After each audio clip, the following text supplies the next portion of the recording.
നടക്കുന്നില്ലെന്ന്. അതിന് 100 രൂപ വിലയുണ്ട്. അതിന്റെ കോപ്പി എന്റെ പക്കൽ വേറെ ഇല്ല. നമ്മുടെ ചേച്ചി പൊട്ടിപ്പോയി. എന്തൊരു കാര്യം? നിങ്ങളിത് നോക്കി. ഇത് ആരുടെ ആളാ ഉമ്മ? ഇത് നമ്മുടെ പാട്ടുമാറ്റാണല്ലേ? ഇവളുടെ ആദ്യമല്ലേ ഇപ്പൊ ഇവിടെ സ്വാതന്ത്ര്യം. എന്താ അവിടെ ഒരു ബഹളം?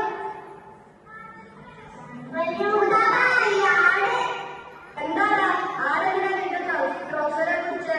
വലിയ മുട്ടാപ്പ, നമ്മൾ